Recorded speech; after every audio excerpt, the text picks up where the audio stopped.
We're so thrilled that to introduce our Haftarah today is Kathy Kobayashi, who learns deeply, who lives deeply, who loves deeply, and it's an honor to hear your reflections on this powerful story of my namesake, Hashanah, this morning.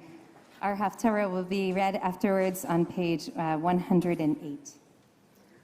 Every Rosh Hashanah, I am moved by the story of Hannah, a woman with fertility problems, a familiar theme in the Torah. She very much wants to get pregnant and have a child. She's having a terrible time. She asks God for help, and eventually she has the child she wants. This story resonates with me on a gut level. I had my own fertility issues for 10 years. 3 years of trying to get pregnant, Kaiser Fertility Clinic, the birth of our first child, Maya, who turned out to be our only child. Another 3 years getting pregnant more easily, but having 4 miscarriages, including an ectopic. Of course, there are parts of Hannah's story that do not resonate with me. The polygamy, the deal she makes with God to give up the baby she wants so much to be raised by the priest. The assumption that she must have a biological child, a son, in order to be fulfilled. The view of God closing and opening her womb. The ineffable God, I imagine, doesn't micromanage my uterus. I didn't expect applause. Oh, no. Still, there's something compelling about Hannah, more than the bare facts of her fertility story.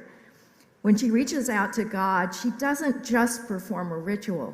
She pours out her heart and soul. She creates the model for prayer that we still aspire to. While others present concrete sacrifices, she reaches out with tears and anguish. Her prayers come from deep inside her. Her prayer is so radically different that the priest Eli thinks at first that she is drunk, but he quickly recognizes his mistake once she speaks up for herself. How was Hannah, 3,000 years ago, able to pray in ways that others hadn't, that no one had before? She must have had a special sensitivity. After all, her name Hannah means grace or favor, from the Hebrew hain. And I think that how she prayed came from the way she brought that sensitivity to her own experiences. So what is the connection between how she prays and her life, especially her experience with infertility?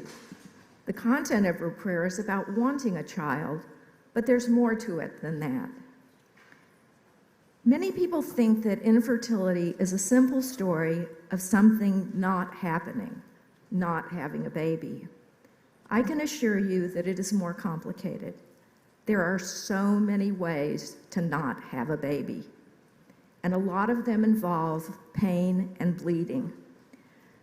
You think or hope you may be pregnant, or you're definitely visibly pregnant, but then you feel pain and you start bleeding and your heart sinks.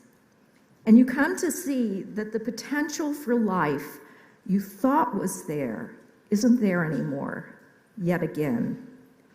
Even though you know that losing this potential is not the same as losing a life, a living child, even though this potential was not an actual person, it still hurts. And there are times when the potential for life inside you threatens your own life, as in my ectopic and in so many other circumstances. It's probably just as well that I don't have time to be more graphic. And I certainly don't have time to talk about all the complicated choices so many of us have faced in the course of having and not having babies. It was hard enough with Roe v. Wade protecting our ability to choose, to have options. And I fear deeply for those whose choices are not protected now. And today I think of Hannah grappling with her infertility, alone for more than 10 years, some say 19 years. What did she experience, and how did she bring her life experiences to her prayers?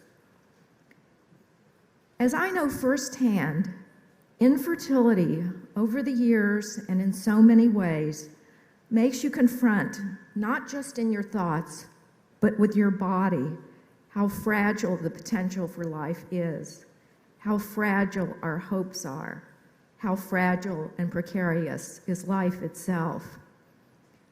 Hannah must have lived on the edge of that fragile awareness over so many years. And that awareness must have informed the way she prayed, with her whole body, with tears and sorrow, with her heart, lev, her soul, nefesh, her life force. Her awareness of the fragility of life is in our own prayers. She is our model when we pray, in every Amidah, every standing prayer we say.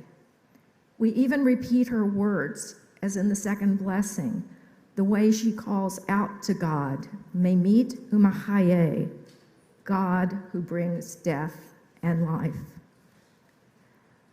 We live on the edge of life's fragility all the time, but we're usually not so aware of it. It would be hard to function if we were. That's one reason we take this time of year to intentionally be more aware of how fragile, how precarious our lives are.